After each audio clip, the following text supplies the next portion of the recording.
Eine absolute und uneingeschränkte. En mayo de 1945, la estructura militar más poderosa que Europa había conocido en el siglo XX dejó de existir de un día para otro. Más de 3.000 generales y oficiales superiores del ejército alemán desaparecieron del mapa en menos de 2 semanas. Algunos cayeron en combate. Otros se suicidaron. Cientos simplemente se esfumaron entre las ruinas del Reich, adoptando identidades falsas, cruzando fronteras en la oscuridad, embarcándose hacia continentes donde nadie conocía sus nombres. Ninguna otra nación en la historia moderna había perdido toda su estructura de mando de manera tan súbita y tan absoluta. ¿Qué fue de los generales del Tercer Reich? Algunos generales eligieron el campo de batalla como su última posición, no esperaron tribunales ni negociaron su rendición. Murieron mientras el mundo que habían ayudado a construir ardía a su alrededor, algunos en combate real, otros atrapados por el caos de una derrota que ya no podía detenerse. Walter Model fue uno de los generales más capaces y brutales del ejército alemán. Feldmariscal desde el 1 de marzo de 1944, era conocido por su temperamento explosivo y su capacidad casi sobrehumana para estabilizar frentes que se derrumbaban. Hitler lo llamaba mi mejor mariscal defensivo. Otros lo llamaban simplemente el bombero del Führer, porque donde había un incendio, Model lo apagaba. Al final de la guerra, Model comandaba el grupo de ejércitos B, encerrado en la bolsa del Ruhr, una trampa geográfica formada por el avance angloamericano que atrapó a más de 300.000 soldados alemanes en una franja industrial al este del río Rin. Era el mayor encierro de tropas alemanas en el frente occidental de toda la guerra. Desde el 1 de abril de 1945, la bolsa del Ruhr fue comprimiéndose sistemáticamente. Las ciudades de Duisburg, Essen y Dortmund cayeron una tras otra. Las comunicaciones internas del grupo de ejércitos colapsaron. Model supo que no había salida, pero se negó a ordenar una rendición formal. Permitió que sus hombres se disolvieran en pequeños grupos, algunos de los cuales intentaron infiltrarse hacia el este o simplemente se rindieron a nivel local. El 15 de abril de 1945, las últimas resistencias organizadas del grupo de ejércitos B cesaron. Se estima que unos 317.000 soldados alemanes se rindieron en los días siguientes, un número que superó incluso la rendición de Stalingrado. Model no se rindió, no podía hacerlo. En su mente, un mariscal de campo alemán no capituló ante el enemigo. El 21 de abril de 1945, en un bosque cerca de Duisburg, Walter Model se disparó con su pistola de servicio y murió instantáneamente. Tenía 54 años. Sus asistentes lo enterraron en el bosque de manera clandestina para evitar que el cuerpo fuera encontrado y usado con fines propagandísticos. No fue hasta décadas después que sus restos fueron identificados formalmente y trasladados a un cementerio militar en Bosenach, en el estado de Renania del Norte-Westfalia. La muerte de Model marcó el fin del último bolsón de resistencia significativo en el frente occidental alemán. Ernst Busch fue comandante del grupo de ejércitos norte en los últimos meses de la guerra, intentando desde las costas del Báltico reorganizar los restos de unidades que habían sido despedazadas por las ofensivas soviéticas. Era un hombre de dura disciplina, formado en los campos de la Primera Guerra Mundial, que ascendió por la maquinaria del Reich con el tipo de lealtad incondicional que Hitler premiaba y que le costó la vida a decenas de miles de sus subordinados. Busch murió el 17 de julio de 1945, ya en manos británicas, mientras estaba detenido en un campo de prisioneros en Aldershot, Inglaterra. La causa oficial fue un ataque al corazón. Tenía 59 años. Nunca fue juzgado. Su muerte antes del inicio de los procesos de Nuremberg lo salvó de enfrentar acusaciones por las órdenes que firmó durante la retirada desde el frente soviético. Helmut Weidling ocupó un lugar singular en la historia del fin del Reich.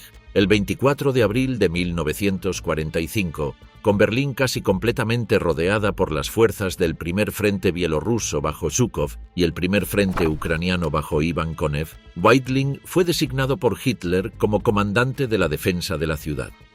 Era una posición que él mismo describió más tarde como una sentencia de muerte con honores. La guarnición de Berlín constaba de unidades fragmentadas, milicias Volkssturm formadas por hombres mayores y adolescentes, y algunos elementos de las Waffen-SS. El sector norte de la ciudad estaba siendo devorado kilómetro a kilómetro. El Tiergarten ardía. El Reichstag, símbolo por excelencia del poder que se extinguía, fue el escenario de combates cuerpo a cuerpo que duraron 2 días. El 2 de mayo de 1945, Weidling firmó la rendición formal de la guarnición de Berlín. Fue hecho prisionero por los soviéticos y conducido directamente a los interrogatorios del NKVD. Un tribunal militar soviético lo condenó a 25 años de prisión. Murió en un campo de prisioneros soviético en Vladimir el 17 de noviembre de 1955, a los 64 años. Sus restos permanecieron en suelo soviético durante décadas. Georg Hans Reinhardt fue uno de los maestros de la guerra de tanques de la Wehrmacht, presente en la invasión de Polonia en 1939, en la campaña de Francia en 1940, donde sus unidades cruzaron el Mosa en apenas 3 días, y posteriormente en el frente soviético al mando del Grupo de Ejércitos Centro. Era un técnico brillante, capaz de combinar movilidad y fuego de manera que superaba a la mayoría de sus contemporáneos. Reinhardt fue capturado por los americanos en 1945 y se convirtió en uno de los 14 generales acusados en el llamado Juicio al Alto Mando, el proceso número 12 de los juicios de Nuremberg posteriores, iniciado el 30 de diciembre de 1947. Fue condenado a 15 años de prisión por crímenes de guerra cometidos en el Frente Oriental, específicamente por la aplicación de las órdenes de represalia y la ejecución de civiles bajo las directivas de Barbarroja. Fue liberado en 1952 como parte de las revisiones de clemencia impulsadas por el gobierno de Konrad Adenauer. Murió en 1963 en Ratisbona. El suicidio no fue un acto de cobardía en la mentalidad del oficialato alemán de 1945. Era, en muchos casos, la única alternativa que la cultura castrense del Reich les dejaba. Para hombres que habían jurado lealtad personal a Hitler, no a Alemania, no a la Constitución, sino al hombre, la desaparición de ese hombre creó un vacío ético y psicológico que muchos no supieron cómo atravesar. Además, la perspectiva de la captura soviética, con lo que eso implicaba, convirtió la bala propia en una opción racional para decenas de altos mandos. Hans Günther von Klug fue uno de los generales más veteranos del ejército alemán, comandante del Grupo de Ejércitos Centro en el Frente Oriental durante 1941 y 1942, y más tarde comandante supremo del Frente Occidental en el verano de 1944, tras el desembarco aliado en Normandía el 6 de junio. La historia de Kluge está marcada por una contradicción que lo atormentó hasta el final. Conocía la conspiración del 20 de julio de 1944, el fallido atentado con bomba contra Hitler en la guarida del Lobo en Rastenburg, pero no actuó cuando podría haber hecho la diferencia. Los conspiradores contaban con él. Klaus von Stauffenberg lo consideraba una pieza clave para que la Wehrmacht del Frente Occidental aceptara el golpe. Kluge dudó. Su indecisión fue determinante para que el complot fracasara. Cuando el intento de asesinato falló y la represalia de Hitler comenzó, Kluge quedó en una posición insostenible, sospechoso a los ojos del Führer, asociado sin haber actuado con los conspiradores ejecutados. En agosto de 1944, cuando el frente de Normandía se derrumbó y el grupo de ejércitos oeste quedó al borde del encerclamiento en Falaise, Hitler destituyó a Klug y ordenó su regreso a Berlín. Kluge sabía perfectamente lo que ese llamado significaba. El 19 de agosto de 1944, viajando por carretera hacia Alemania, Kluge se detuvo en Metz. En su coche de mando ingirió una cápsula de cianuro de potasio. Tenía 61 años. Había dejado escrita una carta a Hitler en la que le instaba a terminar la guerra para salvar al pueblo alemán y en la que expresaba su convicción de que Hitler era un gran hombre, pese a todo. Una carta ambigua hasta el final, escrita por un hombre ambiguo hasta el final. El nombre de Erwin Rommel es quizás el más conocido entre todos los generales alemanes de la Segunda Guerra Mundial, y no solo en Alemania. Comandante del Afrika Korps en el desierto del norte de África desde febrero de 1941, Rommel construyó una reputación de general audaz, improvisador brillante y adversario deportivo que sus propios enemigos admiraban. Winston Churchill lo describió ante el Parlamento como un gran general. El mariscal Bernard Montgomery tenía un retrato de Rommel colgado en su caravana de mando. En el norte de África, entre 1941 y 1943, Rommel llevó a las fuerzas del Eje desde Tripolitania hasta las puertas de Alejandría, a solo 100 kilómetros del delta del Nilo. La caída de Tobruk en junio de 1942, con 33.000 soldados británicos capturados en un solo día, fue el punto más alto de su campaña. Hitler lo ascendió a feldmariscal en el campo de batalla, a los 50 años, el general más joven en alcanzar ese rango en la historia del ejército alemán. Pero la guerra del desierto se agotó, sin el apoyo logístico que nunca llegó del todo, sin el combustible que los submarinos británicos interceptaban en el Mediterráneo, sin las divisiones blindadas que Alemania necesitaba en el frente soviético. Rommel fue vencido en el Alamein entre octubre y noviembre de 1942 por un ejército británico que ya no cometía los errores de los primeros tiempos. En mayo de 1943, el grupo de ejércitos África se rindió en Túnez. Más de 230.000 soldados del Eje cayeron prisioneros. Rommel, para entonces, había sido evacuado por enfermedad. Fue trasladado al frente de Normandía en 1944, donde comandó el grupo de ejércitos B en la defensa de la costa atlántica. El 17 de julio de 1944, 3 días antes del atentado del 20 de julio, el coche en que viajaba fue atacado por aviones de caza británicos Spitfire cerca de Saint-Foy de Montgomery en Normandía. Rommel sufrió graves heridas en el cráneo, fracturas en las sienes y en el hueso parietal, múltiples contusiones. Fue hospitalizado y pasó semanas recuperándose. No pudo, por tanto, participar directamente en el complot del 20 de julio. Pero estaba conectado a los conspiradores. Varios de ellos afirmaron bajo tortura, después del fracaso, que Rommel era favorable a la eliminación de Hitler o al menos a la negociación de un armisticio por separado con las potencias occidentales. El nombre de Rommel apareció en los interrogatorios del RSHA, el Servicio de Seguridad del Reich. Hitler enfrentó una disyuntiva política: ejecutar públicamente al general más famoso de Alemania, el héroe del desierto, el símbolo de la resistencia militar ante el mundo, era políticamente imposible en octubre de 1944. Pero dejarlo libre tampoco era una opción. El 14 de octubre de 1944, 2 generales de las SS, Ernst Meisel y Wilhelm Burgdorf, llegaron a la casa de Rommel en Herrlingen, cerca de Ulm, en Baden-Württemberg. Llevaban una oferta de Hitler: si Rommel tomaba el veneno que le traían, su familia sería protegida, su nombre no sería manchado y recibiría un funeral de Estado. Si se negaba, sería juzgado ante un tribunal del pueblo, ejecutado, y su familia sería perseguida. Rommel tomó la cápsula de cianuro. Su hija Manfred tenía 15 años cuando vio al padre despedirse en la puerta. Murió en el coche de los generales a los pocos minutos, en el camino hacia Ulm. Tenía 52 años. El comunicado oficial anunció que el feldmariscal Rommel había muerto de las heridas sufridas en el ataque aéreo de julio. Fue enterrado con todos los honores militares en Herrlingen el 18 de octubre de 1944, mientras Goebbels organizaba lutos de Estado en todo el Reich. Hitler envió una corona de flores. Solo después de la guerra, durante los procesos de Nuremberg y en las declaraciones de los supervivientes, se conoció la verdad del suicidio forzado de Rommel. Fedor von Bock fue uno de los grandes comandantes del primer período de la guerra. Comandó el grupo de ejércitos norte durante la invasión de Polonia, el grupo de ejércitos B en la campaña de Francia, y fue el hombre que dirigió la ofensiva sobre Moscú en el otoño e invierno de 1941, la Operación Tifón.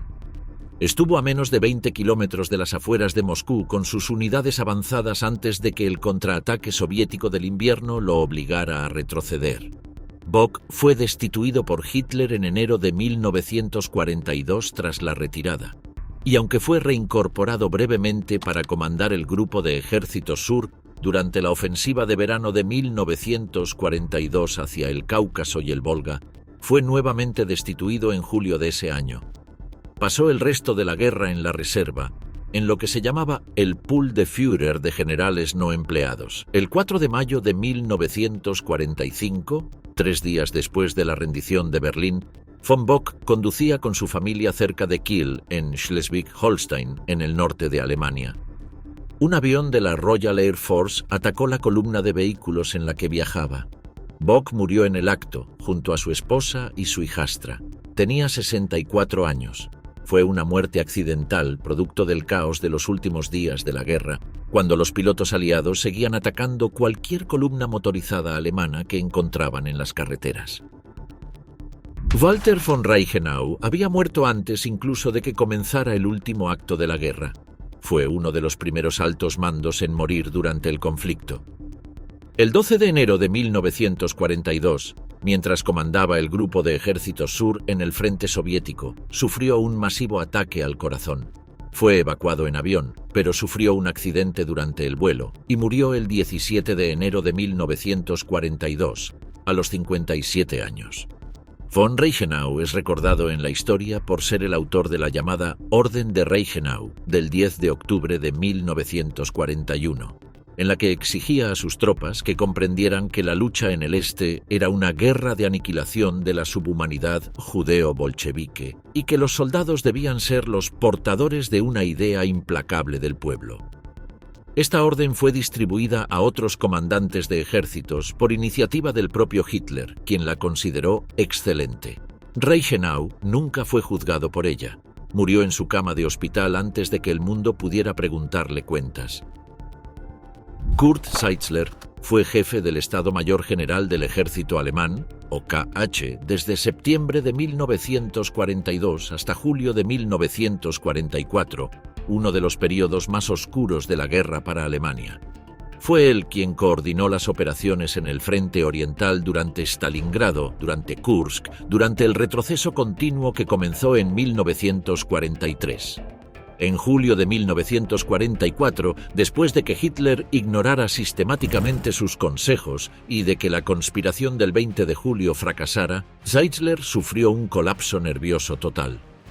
Fue enviado al hospital y luego simplemente dado de baja.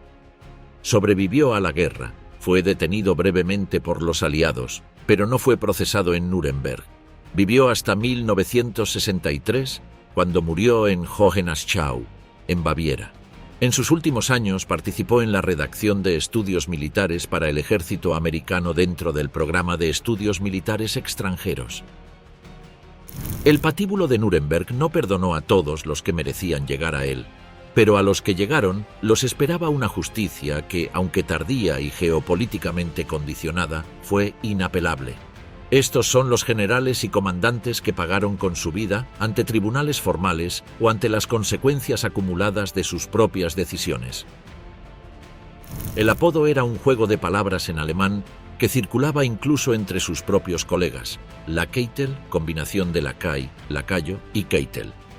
Era el jefe del Oberkommando der Wehrmacht, la más alta posición militar operativa del ejército alemán, el hombre que firmaba sobre el papel las órdenes que Hitler dictaba de palabra.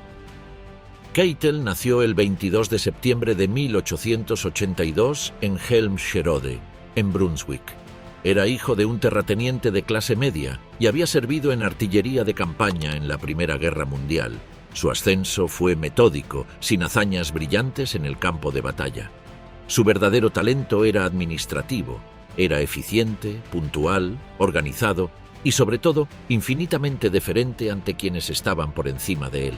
Cuando Hitler tomó el mando directo de las Fuerzas Armadas en febrero de 1938, disolviendo el Ministerio de Guerra y creando el OKW, Keitel fue elegido para encabezarlo. La razón no fue su genio táctico, que era escaso, sino precisamente su disposición a obedecer sin rechistar. Otros generales más capaces fueron descartados por tener opiniones propias. Desde esa posición, Keitel firmó algunas de las órdenes más criminales de la guerra.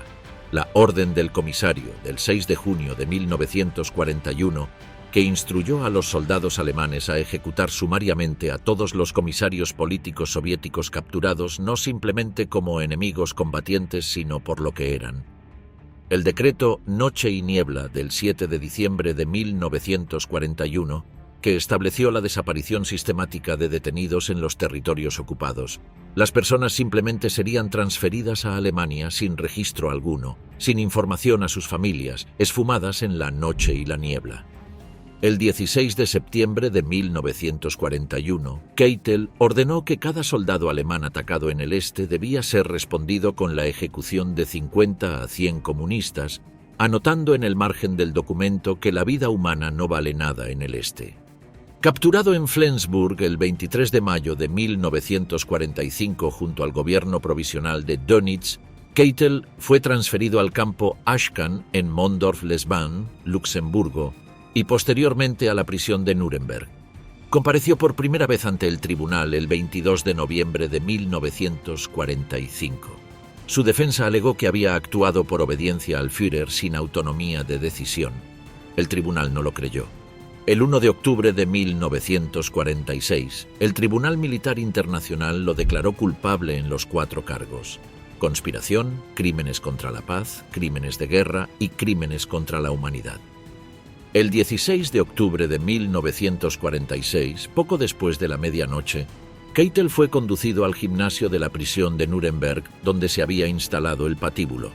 El sargento mayor americano John C. Woods, verdugo encargado de las ejecuciones, llevó a cabo el ahorcamiento. Sin embargo, hubo un problema técnico grave. La trampilla era demasiado pequeña y Keitel se golpeó la cabeza al caer. En lugar de la muerte rápida por fractura de cuello que preveía el protocolo, Keitel sufrió una agonía de 24 minutos de convulsiones antes de morir estrangulado. Tenía 64 años. Sus restos, junto a los de los demás ejecutados esa noche, fueron cremados y las cenizas arrojadas al río Isar cerca de Múnich para impedir que ningún lugar se convirtiera en santuario. Alfred Jodl fue el cerebro operativo detrás de Hitler durante toda la guerra. Jefe de las operaciones del Caudillo desde agosto de 1939 hasta el final, era en sentido estricto el planeador real de la guerra. El hombre que traducía los impulsos estratégicos de Hitler en órdenes militares concretas. Trabajaba directamente con el Führer, informándole 2 veces al día sobre la situación en todos los frentes. Jodl nació el 10 de mayo de 1890 en Würzburg, en Baviera. Era inteligente, meticuloso y había construido una reputación como uno de los mejores técnicos del Estado Mayor alemán. En los primeros años de la guerra, planificó la invasión de Noruega, la campaña de Francia, y supervisó la coordinación operativa de la invasión de la Unión Soviética. Como Keitel, Jodl firmó órdenes que fueron centrales en los cargos presentados contra él en Nuremberg. Pero a diferencia de Keitel, Jodl tenía una capacidad intelectual genuina para reconocer la dimensión de lo que hacía, lo que en cierto sentido agrava su responsabilidad. En sus diarios capturados por los aliados quedaron registradas reflexiones que demuestran que comprendía perfectamente las consecuencias de las órdenes que refrendaba. Durante su testimonio en Nuremberg, Jodl adoptó una línea de defensa diferente a la de Keitel. En lugar de limitarse a alegar obediencia ciega, argumentó que muchas de las operaciones militares de Alemania eran legítimas desde el punto de vista del derecho internacional entonces vigente y que la necesidad militar justificaba algunas de las medidas tomadas. El tribunal rechazó esos argumentos. El 1 de octubre de 1946, Jodl fue declarado culpable en 3 de los 4 cargos. El 16 de octubre de 1946 fue ahorcado en la misma sesión de ejecuciones que Keitel. Sus cenizas también fueron arrojadas al Isar. En un giro histórico posterior, en 1953, un tribunal alemán intentó rehabilitar póstumamente a Jodl, argumentando que sus actos habían sido los de un oficial que cumplía órdenes. La rehabilitación fue revocada judicialmente en 1960 por el Tribunal Administrativo de Múnich. Ferdinand Schörner fue el último feldmariscal en ser ascendido a ese rango, el 5 de abril de 1945, apenas semanas antes del colapso total. Era conocido por su brutalidad extrema con sus propias tropas. Firmó órdenes ejecutando a soldados alemanes que se retiraban sin permiso, que se separaban de sus unidades, que eran encontrados sin documentación adecuada. En los últimos meses de la guerra, Schörner fusiló a cientos, quizás miles de sus propios hombres en un intento de sostener mediante el terror una defensa que ya era militarmente imposible. Cuando las noticias de la rendición llegaron el 8 de mayo de 1945, Schörner abandonó a sus tropas del Grupo de Ejércitos Centro en Checoslovaquia y huyó en un avión ligero hacia Austria. Su intención era rendirse a los americanos.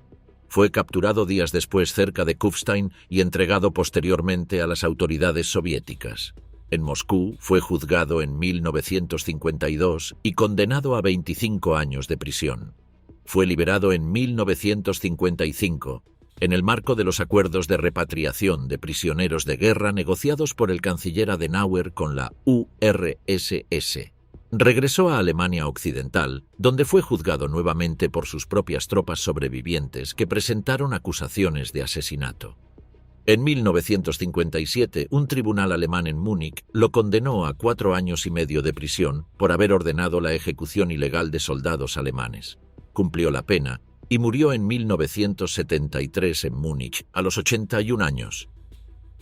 El juicio de Nuremberg, iniciado el 20 de noviembre de 1945 y concluido el 1 de octubre de 1946, fue el primer proceso judicial internacional de la historia moderna. El tribunal estaba compuesto por 4 jueces principales y 4 suplentes, uno de cada potencia aliada. Los fiscales jefe fueron Robert H. Jackson por Estados Unidos, Sir Hartley Shawcross por el Reino Unido, François de Menthon por Francia y Roman Rudenko por la URSS.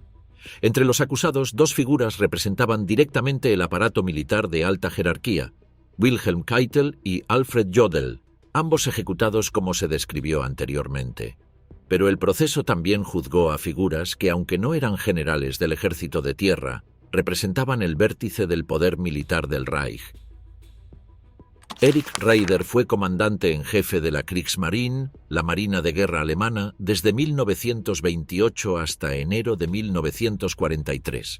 15 años al frente de la armada que él mismo había reconstruido desde casi cero tras las restricciones del Tratado de Versalles. Fue quien planificó y ejecutó la campaña submarina que en 1942 estuvo a punto de cortar las líneas de suministro transatlánticas entre Estados Unidos y Gran Bretaña. Raeder fue acusado en Nuremberg en los cargos 1, 2 y 3, conspiración, crímenes contra la paz y crímenes de guerra.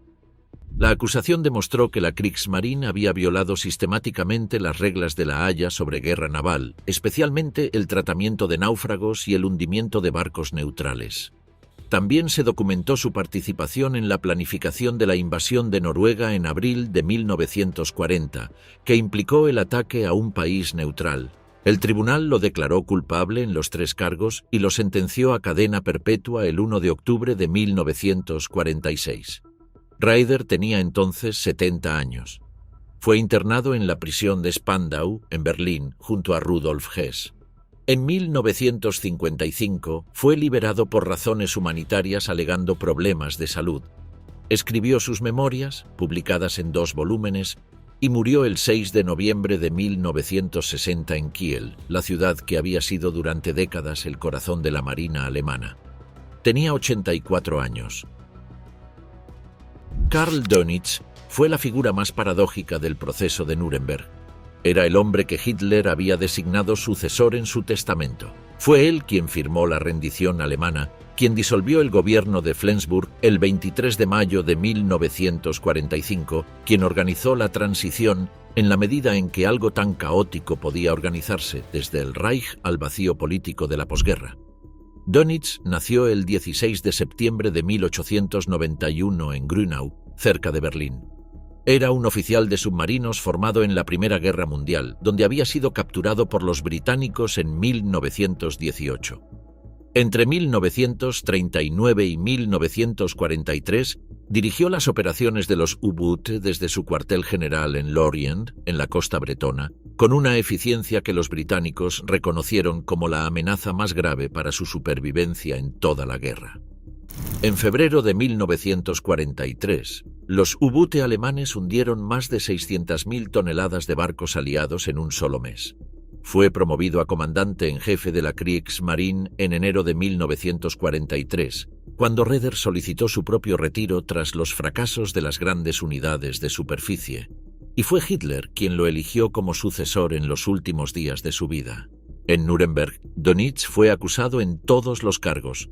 Su abogado defensor, el almirante Otto Kranzbühler, presentó un argumento inédito. Las reglas de la Haya sobre guerra submarina habían sido violadas por todos los beligerantes, incluyendo a la Armada Americana en el Pacífico. Presentó una declaración del almirante Chester Nimitz, comandante de la flota americana en el Pacífico, confirmando que las fuerzas navales norteamericanas también habían practicado la guerra submarina irrestricta contra el Japón desde el primer día de la guerra. El tribunal tomó nota de esto al determinar la sentencia. El 1 de octubre de 1946, Dönitz fue declarado culpable en los cargos 2 y 3, crímenes contra la paz y crímenes de guerra, y sentenciado a 10 años de prisión, la condena más leve entre los condenados a prisión en el proceso principal. Fue internado en la prisión de Spandau. El 1 de octubre de 1956, exactamente 10 años después de la sentencia, Dönitz fue liberado. Salió caminando de Spandau con 65 años, todavía erguido, y se retiró a un pequeño pueblo cerca de Hamburgo, en Aumühl. Escribió sus memorias y vivió una vida modesta de retiro. Murió de un ataque al corazón la noche de Navidad del 24 de diciembre de 1980, a los 89 años. Fue enterrado en el cementerio de Aumühle. Varios veteranos de la Marina asistieron a su funeral en uniforme, un gesto que provocó protestas en Alemania. Hermann Göring fue, después de Hitler, el hombre más poderoso del Reich. Comandante en jefe de la Luftwaffe, creador de la Gestapo, ministro-presidente de Prusia, plenipotenciario del Plan Cuatrienal que había convertido la economía alemana en una máquina de guerra. En 1939, Hitler lo había designado públicamente como su sucesor en caso de muerte o incapacitación. Göring nació el 12 de enero de 1893 en Rosenheim, Baviera. Era hijo de un diplomático y tenía un talento genuino para las intrigas de palacio y la acumulación de poder. También era adicto a la morfina desde que fue herido en el putsch de la cervecería de 1923, adicción que lo acompañó durante décadas y que influyó en sus juicios militares en los años críticos de la guerra. La Luftwaffe fue el orgullo de Göring y su mayor fracaso. No logró destruir la RAF en la batalla de Inglaterra en 1940. No logró abastecer a las tropas encerradas en Stalingrado en 1942, pese a haberlo prometido personalmente a Hitler. No pudo detener los bombardeos aliados sobre Alemania, que desde 1943 redujeron ciudades enteras a escombros. Cada fracaso lo alejaba más de Hitler y más de la realidad.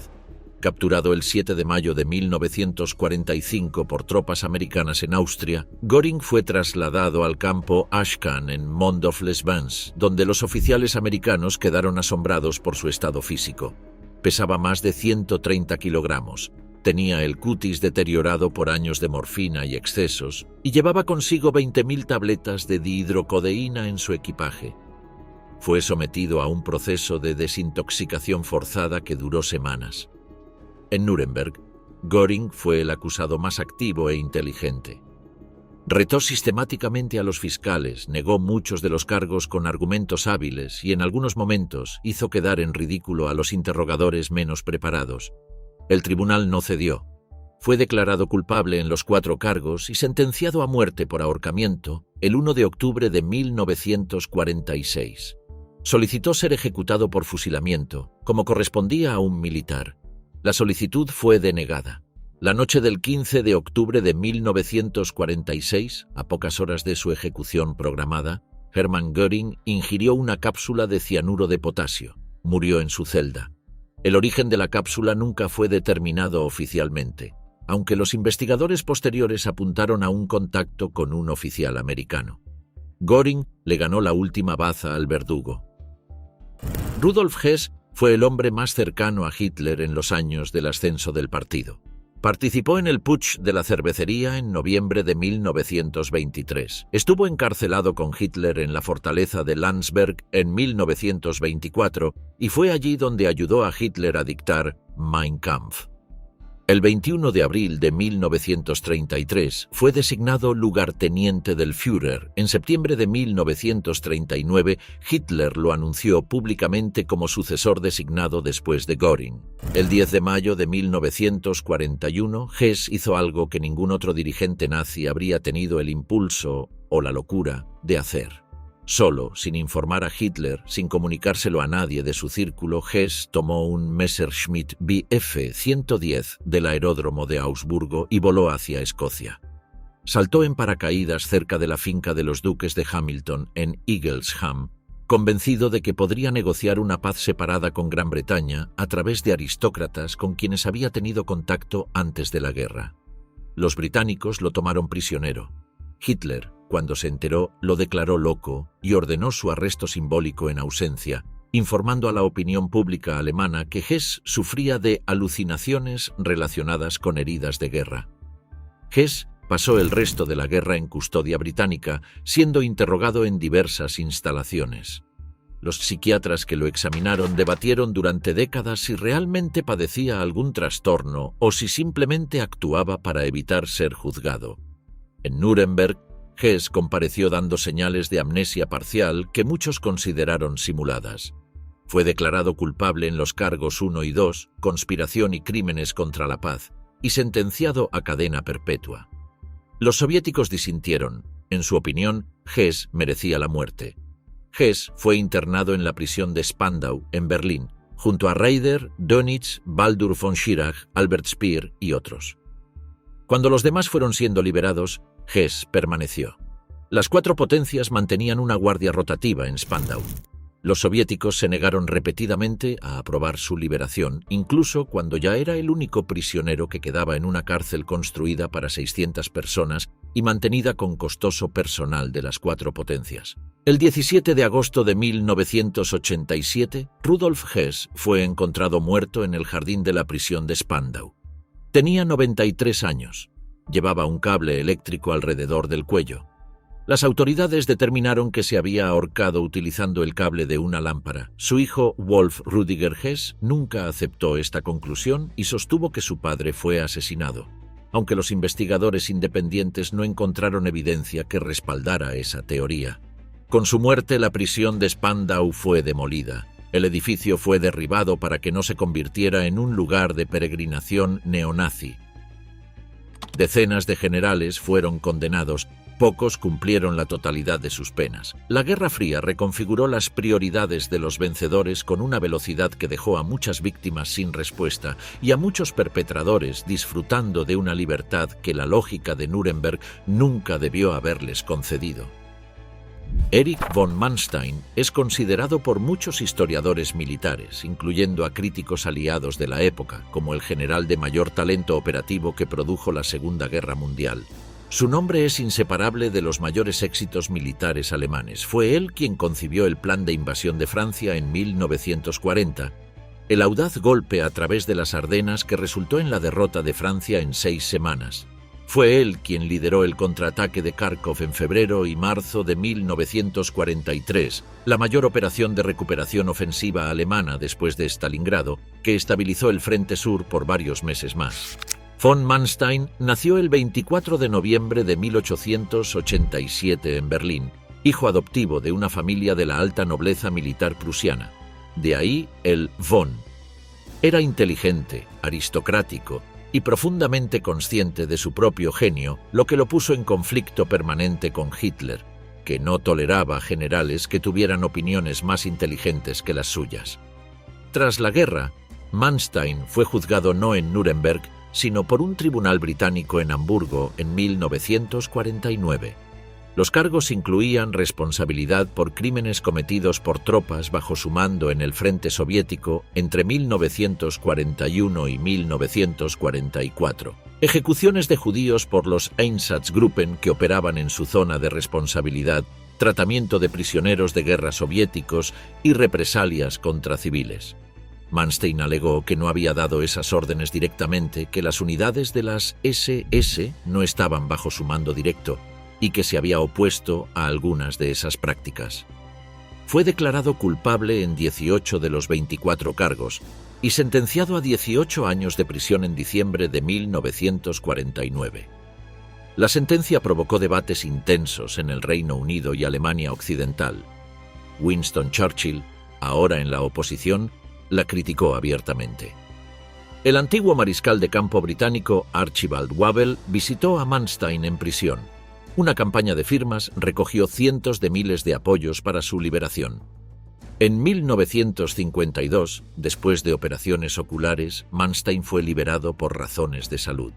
En los años siguientes, se convirtió en uno de los asesores más influyentes del nuevo ejército alemán, la Bundeswehr, cuya doctrina operativa bebió directamente de sus experiencias y escritos.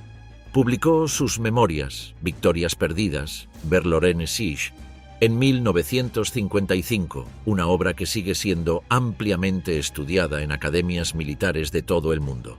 Murió el 9 de junio de 1973 en Irschenhausen, Baviera, a los 85 años. Albert Kesselring fue el comandante alemán que durante 22 meses, entre septiembre de 1943 y mayo de 1945, condujo una defensa de Italia que mantuvo a las fuerzas aliadas, superiores en número, en equipamiento y en apoyo aéreo, avanzando a un ritmo promedio de menos de 2 kilómetros por día a través del terreno montañoso de los Apeninos. Kesselring nació el 30 de noviembre de 1885 en Markstedt, Baviera. Originalmente oficial de artillería, fue transferido a la Luftwaffe en 1936 y ascendió hasta comandar flotas aéreas completas en Polonia, en Francia y en la Batalla de Inglaterra. Desde diciembre de 1941 comandó las fuerzas del Eje en el teatro mediterráneo. En Italia, su habilidad para construir líneas defensivas en el terreno, la línea Gustav, la línea gótica, y para realizar contraataques locales que recuperaban posiciones perdidas dejó a los aliados frustrados durante años. El general Harold Alexander, que comandaba las fuerzas aliadas en Italia, lo llamó el enemigo más hábil que hemos enfrentado. Pero Kesselring también firmó órdenes que resultaron en masacres de civiles. En marzo de 1944, como represalia por un ataque partisano en Roma que mató a 33 soldados alemanes de las SS en la Vía Rasella, Kesselring aprobó la ejecución de 335 civiles romanos en las fosas ardeatinas.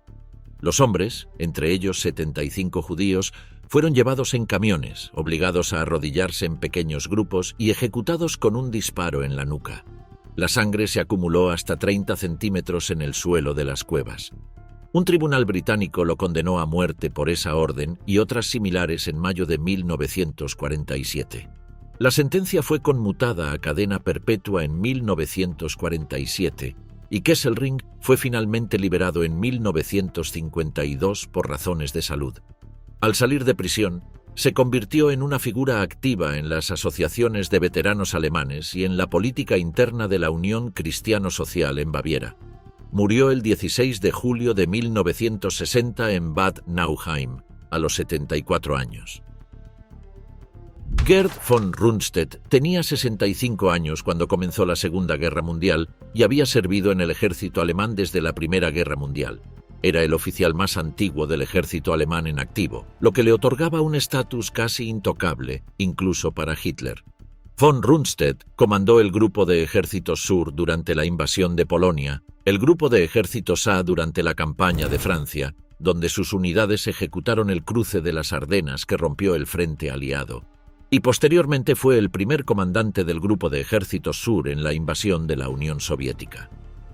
Fue destituido por Hitler en diciembre de 1941 por ordenar una retirada sin permiso expreso ante el contraataque soviético.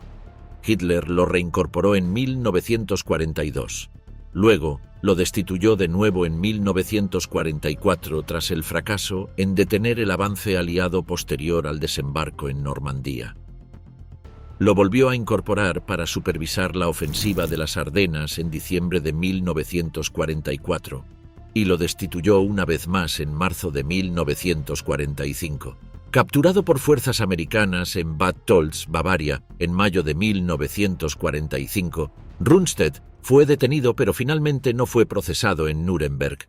Las acusaciones por su papel en la represión en los países ocupados y por la aplicación de la Orden del Comisario fueron presentadas por Polonia, pero Rundstedt fue excluido de los juicios principales alegando su avanzada edad y sus problemas cardíacos severos. Fue liberado definitivamente en 1948. Murió el 24 de febrero de 1953 en Hannover, a los 77 años.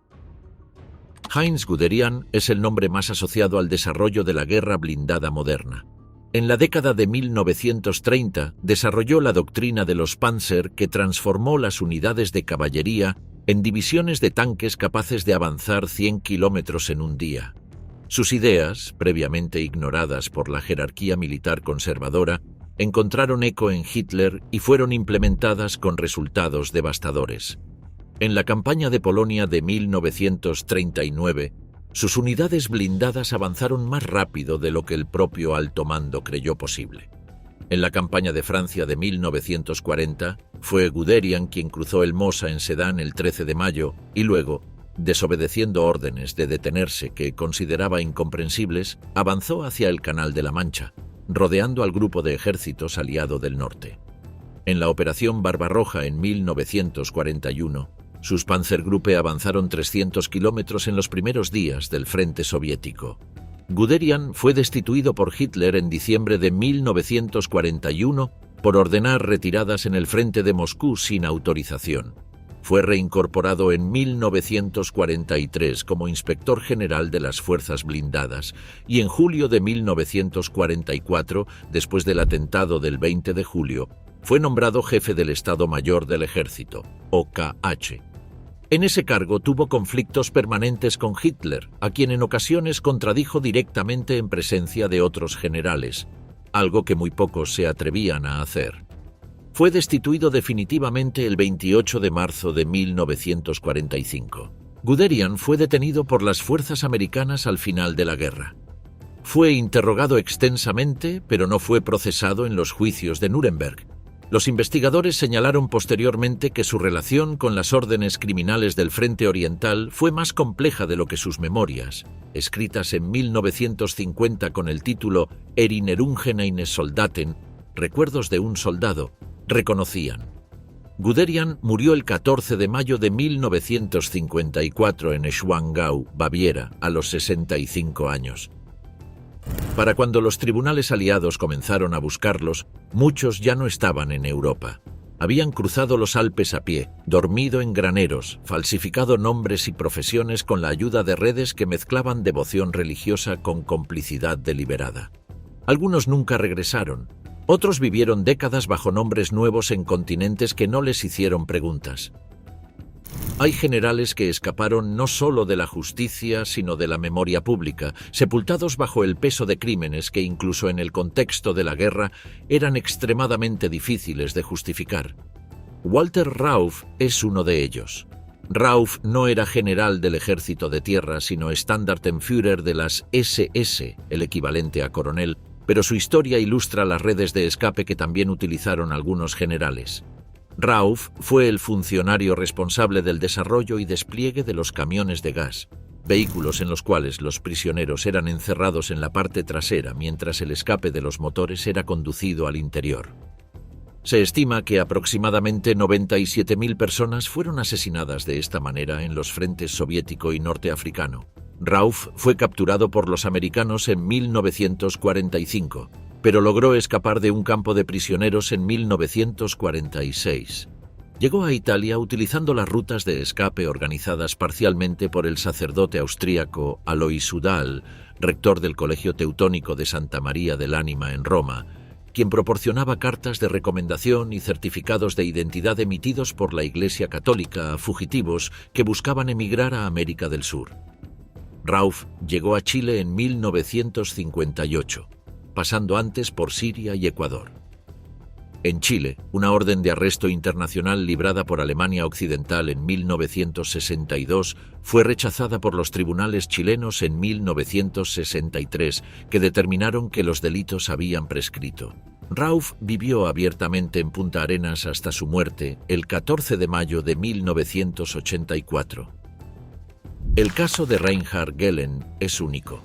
Fue el único alto oficial de la Wehrmacht que pasó directamente de comandante enemigo a empleado del ejército de Estados Unidos en menos de un año, sin proceso judicial de por medio. Gehlen fue jefe de las fuerzas de inteligencia en el Frente Oriental, Fremde Heere Ost, FHO, desde 1942 hasta 1945. En esa posición construyó la red de inteligencia más sofisticada que Alemania tenía sobre el Ejército Rojo. Agentes detrás de las líneas soviéticas, análisis de movimientos de tropas, evaluaciones de capacidades industriales, mapas de instalaciones militares. En mayo de 1945, Gehlen se entregó a fuerzas americanas en Bavaria, llevando consigo el archivo completo del FH o microfilmado y oculto en depósitos en los Alpes. La oferta que hizo fue directa: inteligencia sobre la Unión Soviética a cambio de protección y libertad. Los americanos aceptaron. En 1946, Gehlen fue transferido a Fort Hunt, Virginia, donde firmó un acuerdo de cooperación con el ejército americano. En 1949 regresó a Alemania bajo protección americana para establecer la llamada Organización Gehlen, que operaba desde instalaciones en Pullack, Baviera. En 1956, cuando Alemania Occidental estableció el Bundesnachrichtendienst, el BND, el Servicio Secreto de Inteligencia Exterior, Gehlen se convirtió en su primer director, cargo que ocupó hasta 1968. La organización Gehlen absorbió a más de 4.000 exmiembros de las Fuerzas Armadas alemanas y las SS como colaboradores entre 1946 y 1955, financiada inicialmente por la CIA y supervisada desde Múnich. Entre sus agentes había figuras cuya participación en crímenes de guerra era documentada, pero que fueron protegidas debido a su utilidad operativa. Gehlen murió el 8 de junio de 1979 en Berg, a orillas del lago Starnberg, en Baviera. Tenía 77 años. Lothar Rendulic fue uno de los más implacables generales del ejército alemán en el Frente Oriental y en el teatro escandinavo. Austríaco de nacimiento, nació el 23 de noviembre de 1887 en Wiener Neustadt. Había servido en el ejército austrohúngaro durante la Primera Guerra Mundial y se unió a la Wehrmacht tras el Anschluss de 1938. Rendulic ordenó en octubre de 1944, durante la retirada alemana de Finlandia a través de la provincia noruega de Finnmark, la destrucción sistemática de todo lo que no podía llevarse consigo. Pueblos enteros fueron quemados. Puentes, carreteras, instalaciones portuarias. La población civil, unos 43.000 civiles noruegos, fue forzada a evacuar en pleno invierno ártico. La política de tierra quemada que aplicó en Finnmark dejó a la región devastada durante años. En el proceso número 7 de los juicios de Nuremberg, conocido como el Juicio de los Rehenes, el caso Hostage, Rendulic fue uno de los acusados. Fue declarado culpable en 1948 y condenado a 20 años de prisión. Sin embargo, en 1951 la sentencia fue reducida a 10 años y fue liberado ese mismo año, después de cumplir solo 3 años. Murió el 18 de enero de 1971 en Graz, Austria. Ningún aspecto del período de posguerra resulta más desconcertante desde una perspectiva contemporánea que la rapidez y la escala con que exgenerales de la Wehrmacht se convirtieron en fundadores, asesores y comandantes de los nuevos ejércitos de la Guerra Fría. Adolf Heusinger fue jefe del Departamento de Operaciones del OKH, el Estado Mayor del Ejército de Tierra, desde 1940 hasta 1944, lo que lo convirtió en uno de los planificadores centrales de la guerra en el frente soviético. El 20 de julio de 1944, Heusinger estaba de pie junto a Hitler en la guarida del Lobo cuando explotó la bomba de von Stauffenberg. Fue levantado por la onda expansiva, pero sobrevivió con heridas menores. Detenido brevemente por sospecha de participación en el complot, fue exonerado y continuó en el servicio activo hasta el final de la guerra. Capturado por los americanos en 1945, participó extensamente en el programa de estudios militares extranjeros del Ejército de los Estados Unidos, produciendo análisis sobre las campañas del Frente Oriental que se convirtieron en material de referencia para la doctrina militar americana durante la Guerra Fría. En 1950, Heusinger participó en la reunión del monasterio de Himmerod, convocada por el canciller Adenauer para discutir la posibilidad de rearmar a Alemania Occidental. El informe resultante de esa reunión, el llamado Memorándum de Himmerod, estableció los principios para la creación de la Bundeswehr. El 12 de noviembre de 1955, fecha simbólica coincidiendo con el 200 aniversario del nacimiento de Clausewitz, Adenauer estableció formalmente la Bundeswehr.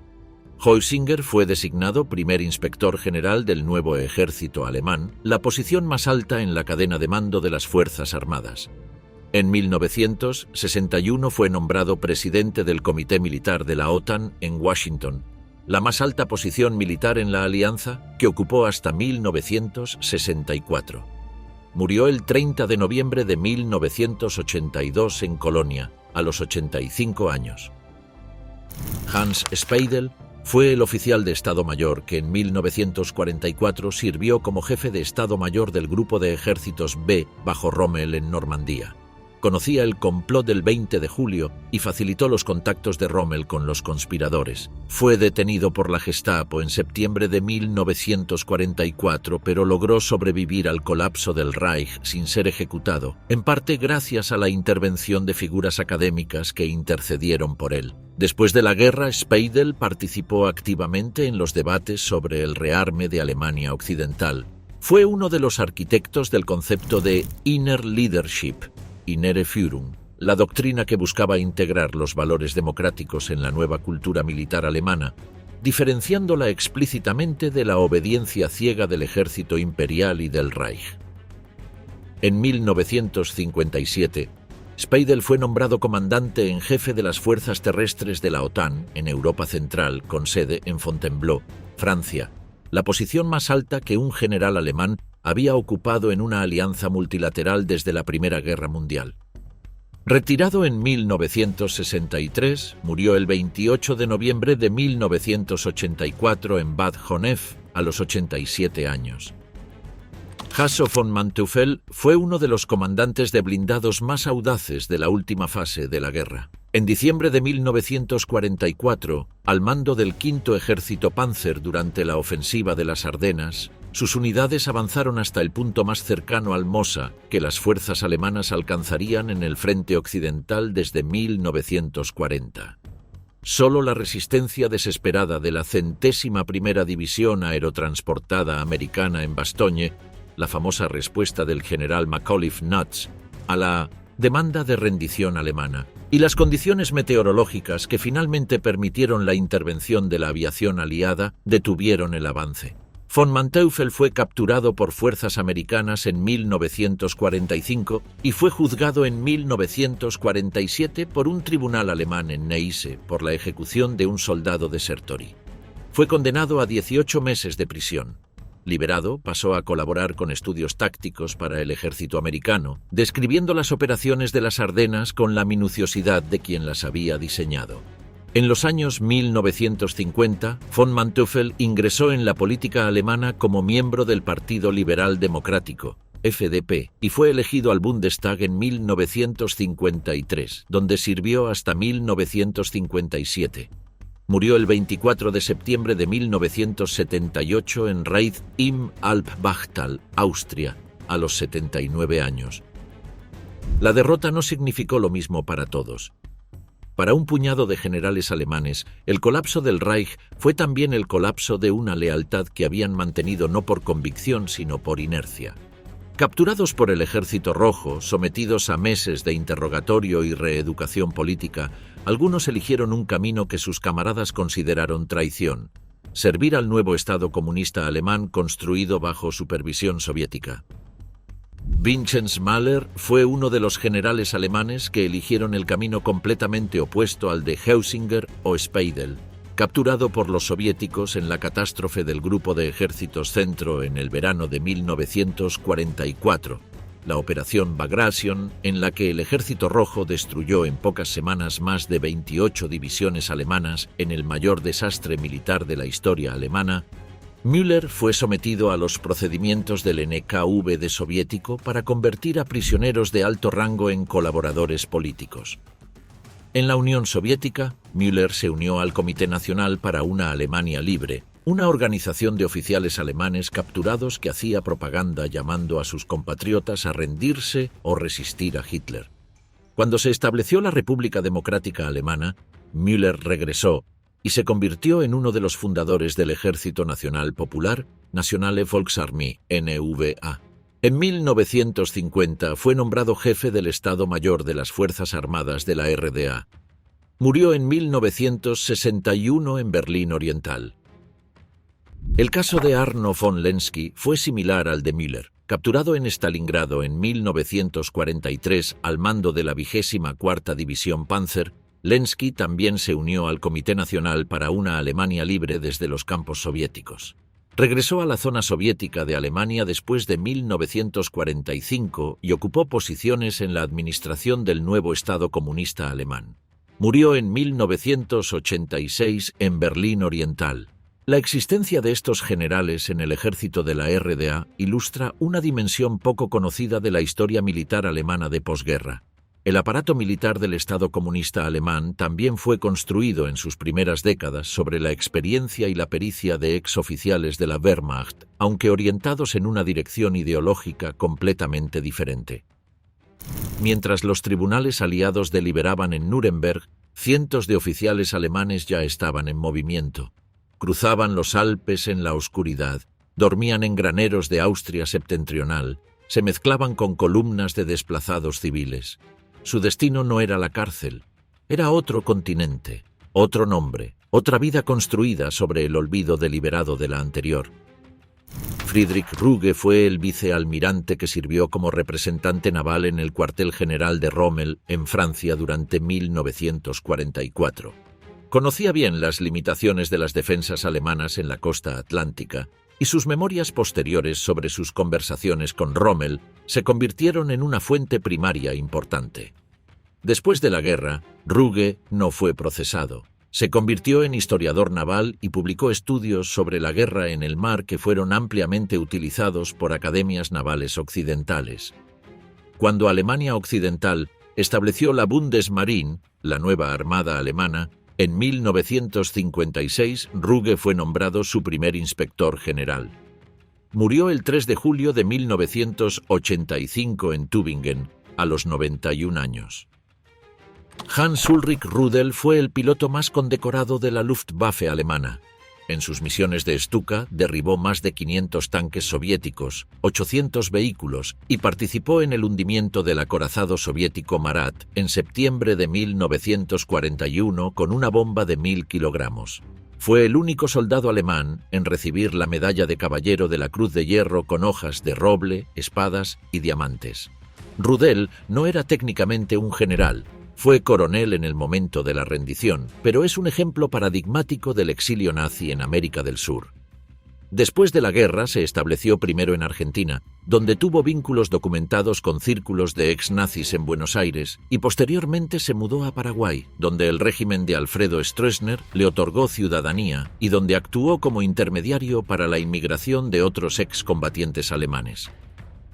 Regresó a Alemania Occidental en 1953, donde publicó sus memorias y se convirtió en figura de culto entre sectores de derecha radical. Murió el 18 de diciembre de 1982 en Rosenheim, Bavaria. Las llamadas Rat Lines, rutas de ratas, fueron redes de evasión establecidas inicialmente para exmiembros de las SS, pero también utilizadas por oficiales de la Wehrmacht. Su funcionamiento se basaba en contactos locales, documentos falsificados y apoyo logístico proporcionado por instituciones eclesiásticas y organizaciones humanitarias en Italia y Austria. El sacerdote austríaco Alois Udall, rector del Colegio Teutónico de Santa María del Ánima en Roma, fue una de las figuras clave. Udall proporcionó cartas de recomendación y certificados de identidad que permitían a los fugitivos obtener documentos de la Cruz Roja Internacional. Las rutas principales cruzaban los Alpes hacia Bolzano, Trento y Roma, donde los fugitivos recibían documentos de viaje en los puertos de Génova y Trieste. Los barcos partían hacia España, Siria, Egipto y América Latina. Los archivos del CIC americano, la contrainteligencia del Cuerpo de Ejército, confirman la participación de varios exoficiales de la Wehrmacht en esas mismas redes, junto con los elementos de las SS. Argentina, bajo el gobierno de Juan Domingo Perón, implementó una amplia política de inmigración hacia los desplazados europeos entre 1946 y 1950. Más de 30.000 alemanes, austríacos y croatas llegaron a sus puertos. Los archivos del Ministerio de Relaciones Exteriores argentino muestran solicitudes de residencia procesadas con certificados emitidos por la Cruz Roja en Roma. Siria y Egipto también recibieron exmilitares alemanes como asesores técnicos. Entre 1949 y 1953, exmiembros de la Wehrmacht participaron en la reorganización del ejército egipcio y en el entrenamiento de unidades blindadas. Varios de ellos adquirieron nacionalidad local y permanecieron en esos países hasta su muerte. El juicio de Nuremberg de 1945 a 1946 fue solo el primero de una serie. Entre 1947 y 1949, los tribunales militares americanos condujeron 12 juicios adicionales en Nuremberg bajo la Ley número 10 del Consejo de Control Aliado. El más relevante para la estructura de mando de la Wehrmacht fue el proceso al alto mando, oficialmente denominado Estados Unidos de América versus Wilhelm von Lieb et al., iniciado el 30 de diciembre de 1947. Wilhelm von Lieb fue comandante del Grupo de Ejércitos Norte durante la Operación Barbarroja de 1941, con la misión de avanzar a través de los estados bálticos hacia Leningrado. Sus tropas llegaron a las afueras de Leningrado en septiembre de 1941, iniciando el asedio más largo de la guerra. 872 días, durante los cuales más de 1 millón de civiles murieron de hambre, frío y bombardeos. En el proceso al alto mando, von Lieb fue acusado por la aplicación de la Orden del Comisario por represalias contra civiles y por el comportamiento de tropas bajo su mando en los territorios bálticos. Fue declarado culpable en 1948 y sentenciado a 3 años de prisión, una condena que se consideró efectivamente ya cumplida por el tiempo que había pasado en detención. Fue liberado inmediatamente. Murió el 29 de abril de 1956 en Hohenschwangau, en Baviera. Hermann Hoth fue uno de los maestros de la guerra de tanques del ejército alemán. Al mando del tercer grupo Panzer en Barbarroja en 1941, sus columnas avanzaron desde la frontera soviética hasta las afueras de Moscú en el otoño de ese año. Posteriormente comandó el cuarto ejército Panzer durante la batalla de Kursk en julio de 1943, el mayor enfrentamiento de blindados de la historia. En el proceso al alto mando, Hoth fue declarado culpable por órdenes que resultaron en la ejecución de civiles y prisioneros de guerra en el frente oriental. Fue condenado a 15 años de prisión en 1948. Fue liberado en 1954. Murió el 25 de enero de 1971 en Goslar, Baja Sajonia. Para los capturados en el frente oriental, la guerra no terminó el 8 de mayo de 1945. Terminó años después, en campos de trabajo en Siberia, en hospitales militares de Ucrania, en celdas de interrogatorio de Moscú, donde el frío llegaba a los huesos y las preguntas nunca cesaban. Estos generales no enfrentaron a jueces con pelucas ni fiscales con maletines. Enfrentaron el sistema soviético, que tenía sus propias formas de hacer rendir cuentas. El 31 de enero de 1943, Friedrich Paulus se rindió al general soviético Mikhail Shumilov en un sótano del almacén Univermag de Stalingrado. Era el comandante del sexto ejército alemán, atrapado desde el 23 de noviembre por la operación Urano soviética en un cerco del que Hitler le había prohibido escapar, prometiendo un abastecimiento aéreo que nunca llegó. Los 330.000 hombres encerrados en el caldero morían a miles por semana bajo temperaturas de 40 grados bajo cero, en hospitales de campaña instalados en los sótanos de fábricas destruidas. El día anterior, Hitler lo había ascendido a feldmariscal, un mensaje implícito que Paulus ignoró. Ningún feldmariscal alemán había sido nunca capturado vivo. En la Unión Soviética fue alojado con relativa comodidad en la villa de Suzdal. En agosto de 1944 rompió con el Reich, uniéndose al Comité Nacional para una Alemania libre y haciendo declaraciones de radio llamando a la rendición alemana. Testificó en Nuremberg como acusación contra sus antiguos camaradas. Después de la guerra se estableció en Dresde, en la RDA, donde en 1953 defendió públicamente el sistema socialista. Murió el 1 de febrero de 1957, exactamente 14 años después de la rendición en Stalingrado. Tenía 66 años. Hitler lo condenó a muerte en ausencia el 9 de abril de 1945, el mismo día que Lasch firmó la rendición de Königsberg. La fortaleza había resistido semanas bajo el asedio del Tercer Frente bielorruso. La ciudad ardía, las municiones se habían agotado y los civiles morían en los sótanos, mientras los soviéticos avanzaban calle por calle. Lasch negoció la entrega para evitar la aniquilación total de los 35.000 hombres que aún sobrevivían dentro del cerco. Un tribunal militar soviético lo condenó a 25 años de prisión. Fue repatriado a Alemania Occidental en 1955, donde publicó sus memorias sobre la batalla y murió el 29 de abril de 1971 en Freiburg im Breisgau a los 77 años. Comandante del Grupo de Ejércitos Sur en los últimos meses de combate en Hungría y Austria, Wöhler fue capturado por las fuerzas soviéticas en mayo de 1945 y trasladado a Moscú para interrogatorios. Un tribunal militar soviético lo condenó en 1946. Permaneció detenido en instalaciones del NKVD durante casi una década. Fue repatriado a Alemania Occidental en 1955 dentro del mismo convenio que devolvió al resto de prisioneros de guerra alemanes. Regresó como un anciano debilitado. Murió el 7 de enero de 1987 en Hagen a los 90 años, habiendo sobrevivido a casi todos sus contemporáneos. Helmut von Panwitz fue el comandante del cuerpo de caballería cosaca de las SS, una unidad compuesta por cosacos soviéticos que habían optado por combatir junto a Alemania. En mayo de 1945, von Panwitz y sus tropas se rindieron a fuerzas británicas en Austria. Lo que siguió fue la llamada Operación Kielhau. Los aliados occidentales entregaron a los cosacos y a sus oficiales alemanes a las autoridades soviéticas en cumplimiento de los acuerdos de Yalta. Von Panwitz fue trasladado a Moscú. El 16 de enero de 1947 fue ahorcado en la prisión de Lefortovo junto a 5 líderes cosacos, acusado de traición y crímenes de guerra. Tenía 43 años. En 1996 fue rehabilitado por la Fiscalía General de Rusia, decisión que generó protestas internacionales.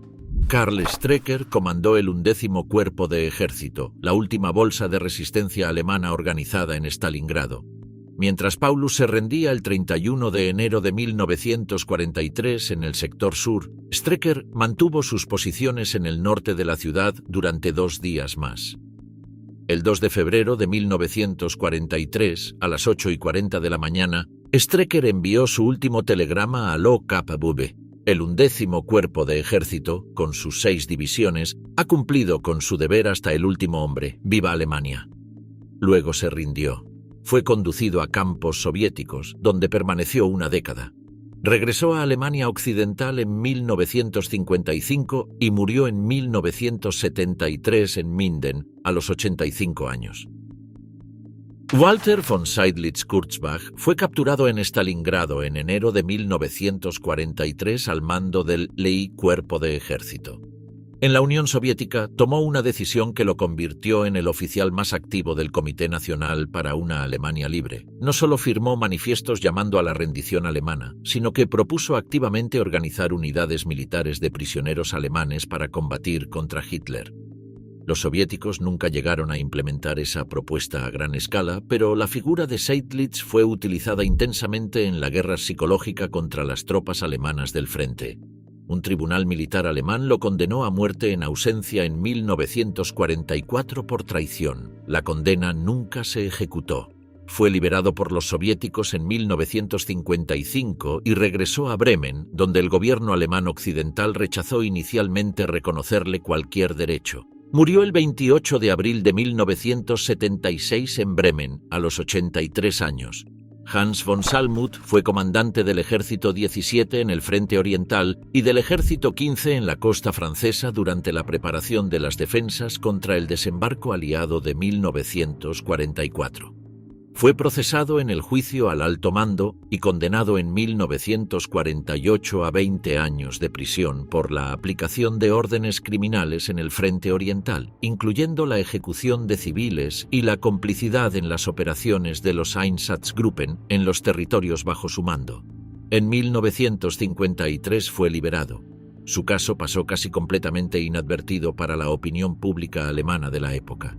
Murió el 1 de enero de 1962 en Wiesbaden, a los 73 años. No todos los que merecían un tribunal llegaron a uno. La vejez, los problemas de salud, la utilidad estratégica o simplemente el caos administrativo de la posguerra protegieron a varios generales de las consecuencias formales de sus actos.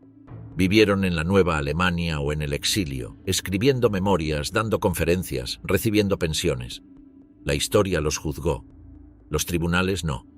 Gotthard Heinrici fue el comandante que tuvo la tarea más imposible del último capítulo de la guerra en el Frente Oriental: defender Berlín contra la ofensiva soviética de abril de 1945. Al mando del grupo de ejércitos Vístula, Heinrici intentó preparar defensas en profundidad en las alturas de Zielou, al este del río Oder, utilizando técnicas de defensa elástica que requería retirar tropas antes del bombardeo previo a la ofensiva para colocarlas de vuelta inmediatamente después. El esfuerzo fue notable y retrasó el avance de Zhukov en las primeras horas, pero los números eran imposibles. El Ejército Rojo concentró para esa ofensiva más de 2,5 millones de hombres, 6.250 tanques, 7.500 aviones y 41.600 piezas de artillería. La mayor concentración de fuerza ofensiva en la historia de la guerra. Heinrici fue destituido por Hitler el 28 de abril de 1945 por ordenar retiradas no autorizadas. Capturado por fuerzas británicas, fue detenido pero no procesado formalmente. Murió el 13 de diciembre de 1971 en Heilbronn, a los 83 años. Kurt Student fue el creador y comandante de las tropas de paracaidistas alemanas, Fallschirmjäger, una de las innovaciones tácticas más sorprendentes de la Segunda Guerra Mundial. Sus fuerzas capturaron el puente Eben-Emael en Bélgica en mayo de 1940 en un asalto con planeadores, y en mayo de 1941 ejecutaron la conquista de la isla de Creta desde el aire, la primera invasión aérea de una isla en la historia, a un costo tan elevado que Hitler nunca volvió a autorizar una operación similar. Student fue detenido y juzgado brevemente por crímenes cometidos en Grecia y Creta, pero el proceso no concluyó en condena. Fue liberado y vivió hasta el 1 de julio de 1978, cuando murió en Lemgo, Renania del Norte-Westfalia, a los 88 años. Sus paracaidistas fueron reabsorbidos por la Bundeswehr en los años 1950, aunque nunca citaron a Student directamente como su fundador. Maximilian von Weichs supervisó la guerra antipartisana en Yugoslavia desde 1943 hasta 1945, un conflicto en el que las represalias contra civiles eran doctrina oficial. 100 civiles ejecutados por cada soldado alemán muerto. Las estimaciones históricas sitúan en más de 1 millón el número de yugoslavos muertos durante la ocupación. Von Weichs fue acusado en el proceso al alto mando en 1947, pero los médicos del tribunal determinaron que su estado cardíaco era incompatible con el proceso. Los cargos quedaron suspendidos indefinidamente. Fue liberado en 1948 y murió el 27 de septiembre de 1954 en Vorberg, Renania del Norte-Westfalia, a los 71 años, sin haber comparecido ante ningún tribunal. Nikolaus von Falkenhorst dirigió la ocupación de Noruega desde la invasión del 9 de abril de 1940 hasta diciembre de 1944. Los 773 judíos noruegos que no lograron escapar a Suecia fueron detenidos y deportados hacia los campos de exterminio del Este bajo el marco de ocupación que él presidía.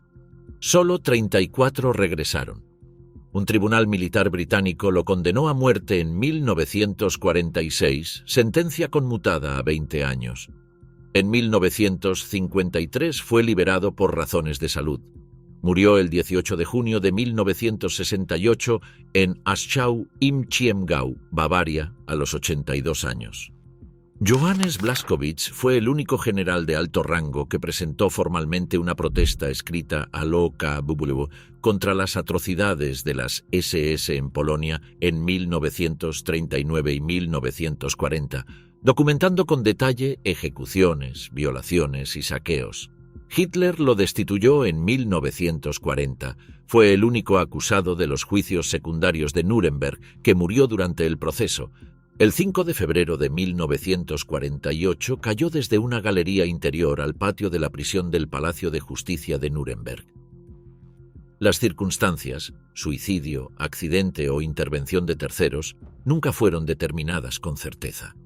Tenía 64 años. El hombre que se había atrevido a denunciar los crímenes de sus propios camaradas murió antes de que la historia pudiera pronunciar su veredicto final. Dietrich von Choltitz recibió en agosto de 1944 la orden de demoler París antes de su caída, volar los puentes, destruir Notre Dame, incendiar los museos. Hitler preguntó por teléfono repetidamente: ¿arde París? No ardió. Von Choltitz se negó a ejecutar las órdenes y firmó la rendición de la guarnición el 25 de agosto de 1944 ante el general Philippe Leclerc. Capturado y llevado a un campo de prisioneros en Estados Unidos, regresó a Alemania Occidental en 1947. No fue procesado por sus actos anteriores en el Frente Oriental y en el Mediterráneo, que merecían un escrutinio que nunca llegó. Murió el 5 de noviembre de 1966 en Baden-Baden, a los 71 años. La ciudad que salvó le otorgó la ciudadanía honoraria a título póstumo. Erich Höppner fue destituido deshonrosamente por Hitler en enero de 1942 por ordenar una retirada táctica que salvó miles de vidas en el frente de Moscú. Privado de rango, uniforme y pensión, se unió a la conspiración del 20 de julio de 1944. Cuando el atentado fracasó, fue detenido esa misma noche, juzgado ante el Tribunal del Pueblo, donde fue humillado públicamente, obligado a comparecer sin cinturón para que sus pantalones cayeran frente a las cámaras, y ahorcado el 8 de agosto de 1944 en Plötzensee, Berlín. Los aliados nunca pudieron juzgarlo porque el propio régimen nazi lo había ejecutado 9 meses antes del fin de la guerra. Su caso ilustra que algunos de los que intentaron detener el régimen desde adentro pagaron un precio que los tribunales de Nuremberg nunca tuvieron que imponer. Hans-Jürgen von Arnim fue el comandante del grupo de ejércitos África que el 12 de mayo de 1943 se rindió en Túnez ante fuerzas británicas, poniendo fin a la campaña del norte de África. Más de 230.000 soldados del Eje capitularon ese día. Arnim fue llevado a Gran Bretaña como prisionero de alto rango, internado en campos para oficiales superiores durante el resto de la guerra. Fue liberado en 1947 sin haber sido procesado formalmente. No hay constancia de que fuera convocado como testigo ni acusado en ninguno de los juicios posteriores. Murió el 1 de septiembre de 1962 en Bad Wildungen, Hesse, a los 72 años. Georg von Küchler comandó el Ejército 18 durante la invasión de los Países Bajos en mayo de 1940 y fue responsable del bombardeo de Rotterdam del 14 de ese mes, que destruyó el centro histórico de la ciudad y mató a más de 800 civiles cuando las negociaciones de rendición ya estaban en curso. Posteriormente tomó el mando del Grupo de Ejércitos Norte en el Frente Soviético, presidiendo el mantenimiento del asedio de Leningrado desde 1942 hasta 1944. Procesado en el juicio al alto mando en 1948, fue condenado a 20 años de prisión. Liberado en 1953, murió el 25 de mayo de 1968 en Garmisch-Partenkirchen, Bavaria, a los 86 años. Hans Reinhardt, distinto de Georg Hans Reinhardt, comandó el 31º Cuerpo Panzer durante la campaña de Francia de 1940, uno de los 2 cuerpos blindados que cruzaron el Mosa en Sedan y en Monthermé en mayo de ese año. ejecutando el golpe de hoz que atrapó al grupo de ejércitos aliado del norte. Posteriormente combatió en el Frente Oriental al mando de fuerzas blindadas en las campañas de 1941 y 1942. Fue procesado en el juicio al alto mando en Nuremberg y condenado a 15 años de prisión en 1948, liberado anticipadamente en 1952. Murió el 24 de mayo de 1963 en Straubing, Bavaria, a los 73 años. Hugo Sperle comandó la Legión Cóndor en España entre 1936 y 1937, la unidad de la Luftwaffe que participó en el bombardeo de Guernica el 26 de abril de 1937. El primer ataque aéreo masivo contra una población civil en la historia europea moderna, que mató a centenares de civiles vascos un día de mercado y que Pablo Picasso inmortalizaría en su cuadro más conocido. Después de España, Sperle ascendió hasta comandar la Flota Aérea 3 durante la Batalla de Inglaterra en 1940 y los bombardeos sobre las ciudades británicas. Procesado en el juicio al alto mando en 1947, fue absuelto. Uno de los 4 acusados en ese proceso que no recibieron condena. Murió el 2 de abril de 1953 en Múnich, a los 67 años, en completa libertad. Su absolución fue ampliamente criticada por historiadores posteriores. El silencio que descendió sobre los generales sobrevivientes del Tercer Reich después de los años 1950 no fue el resultado de un plan deliberado. Fue la consecuencia de una convergencia de factores políticos, sociales y culturales que desincentivaron el examen público de sus trayectorias. El gobierno de Konrad Adenauer había promovido una narrativa del soldado profesional separado del aparato político nacionalsocialista.